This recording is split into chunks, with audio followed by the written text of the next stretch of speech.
What does that mean that he's going to request a trade if he gets traded to another team? Because he's already requested a trade to the Heat, and they're kind of like, nah. So, like, if he goes to a new team that trades a bunch of assets for him, they'll probably also be like, nah, you're going to play here. I mean, no one will actually want to acquire a SAR that's going to come in and immediately make a mess of things. And that's what the Heat are banking on.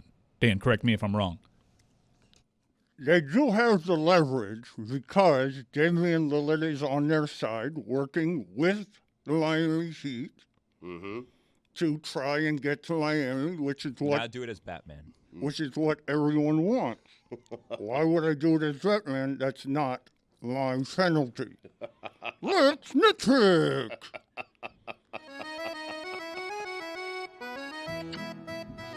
So there hasn't been any movement on what the Heat is offering. The offer, as I have said, is the offer. They are not going to overpay for someone who is 33 years old and gets $219 million when they know the back end of that contract is going to be bad. Toronto didn't want to pay Kyle Lowry, favorite son, after 35. They're going to pay this guy after 35 when the back end is bad? The Heat says their offer is the best offer. And if someone can come up with something better, they can have him. Can you take this serious, please? I really want to hear this info. Oh, wait, no, that's a huge nugget at the end over You're there. a key man, all right. I couldn't understand. All right, so this is how the Miami Heat should play it, which is fine. They don't budge. Riley's if you can not gonna find a budge. better offer, Right. take it. Yeah. Because you're putting an insane value on a player that just 2 years ago, Woj said, this is a depreciating asset. This is a small guard on a big number who's already 33 years old. So the Miami Heat's now stance is... They're not overpaying for a bad end of the contract. That's not what they're going to do. They've already got Jimmy Butler, who's going to be onerous as a contract later in his years. So, quick question, though. Is Pat Riley fully prepared to go into another one of these whale hunts and come up empty-handed? Because he's had a team that's gone to 2 out of the last 4 finals, and he hasn't really netted the one asset that can make the team a champion, that can clear that final hurdle. It ended up being Kyle Lowry, which was a bad move.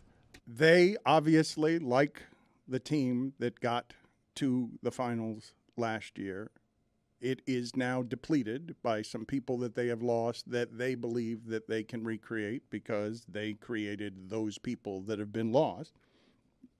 And they want Lillard, but at their price, not at anybody else's price. But you're saying he's working with the team, I mean, right? we're looking. The Heat need to do something. Stugotz, like this stuff is, it's all sorts of muddied and muddled because you can't work with a team directly because it is tampering. Okay, but these behind the scenes machinations of someone's agent and all the things that have happened publicly where Damian Lillard has been willing to do damage to what is his relationship, only so much damage, though, to his relationship with the city of Portland and a fan base that he values.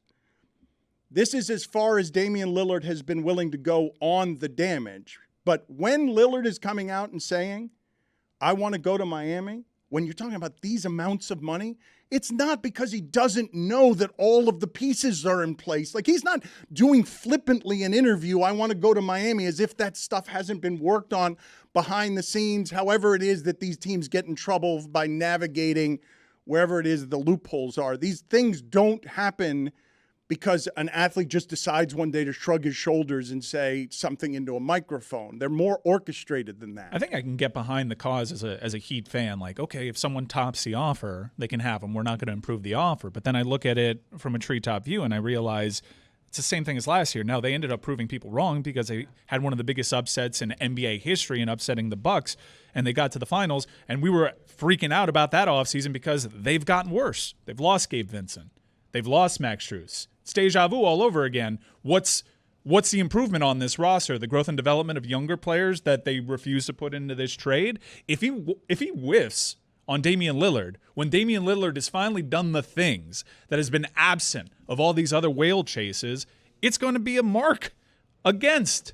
It's going to be really disappointing because this is the window. But add it to the list of marks, and then they'll get in on Embiid or Giannis, and they'll try to do it all over again, or they'll try and get better in January. They're already confused. The Heat are already confused that Cronin didn't make this trade a long time ago because now all the players have moved 90% of the league. You got to wait until December to retrade them. Like I don't know how Cronin is doing his job, but if you were to do it successfully, this would have been an asset you would have moved a couple of months ago, not now. Now everyone's locked up to where they're going, and if you want future trade pieces, you got to wait till December for some of these people to be traded.